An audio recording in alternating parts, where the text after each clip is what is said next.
Meron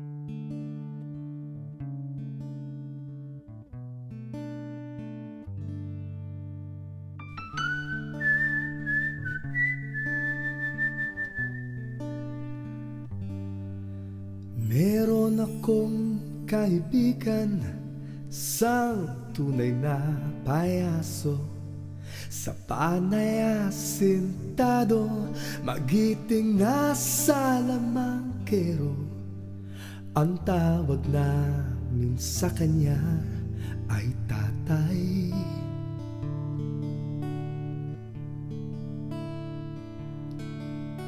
Kislap ng kanyang mga mata, tamis ng kanyang mga ngiti.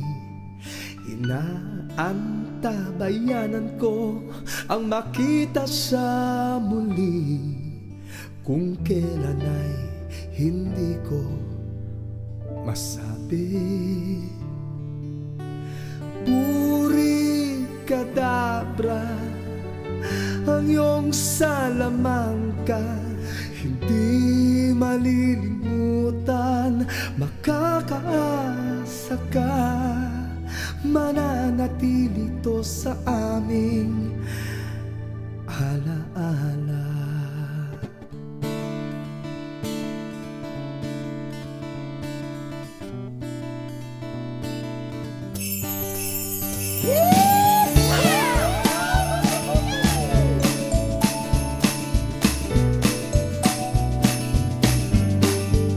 Si Tatay Burik, napakahusay pagbalanse ng kung ano-ano at sari-sari. Tulad ng plato, tulad ng baso, kahit natakure ay simple lang sa kanya. Paano naman kasi may daya, may stick o kaya may tali.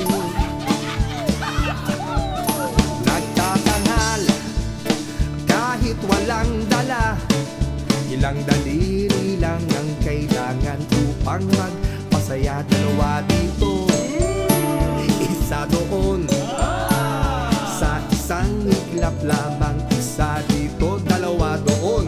Sabi niya, ito ay kanyang pangbato. Puri kadabra ang iyong salamangka, di malilimutan, makakaasa ka. Mananatili ito sa alaala. Ang galing talaga ni Tatay Burik, no? Idol ko yun! Idol ko yun! Idol ko yun eh! Idol natin! Si Tatay Burik, ibang mag-magic sa pamamagitan ng sombrero. Siya ay nagtuluto, kunting itlog, biglang naging manok. Sa isang kumpas lamang naging pritong manok. Ang sarap, kaya ang magic niya'y aking hanap. Sige na! Puri kadabra ang iyong salamangka, hindi malilimutan, makakaasa ka. Mananatili ito sa alaala. Isa pa! Puri kadabra ang iyong salamangka, hindi malilimutan, makakaasa ka.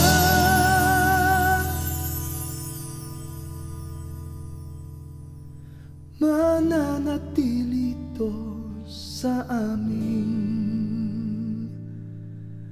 alaala.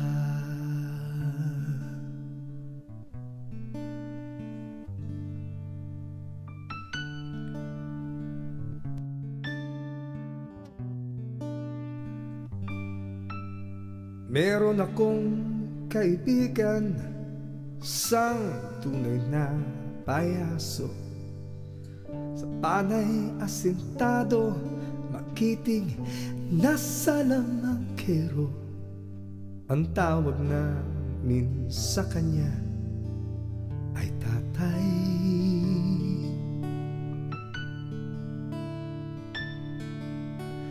Puri kadabra ang iyong salamangka di malilimutan, makakaasa ka, mananatili to sa aming alaala.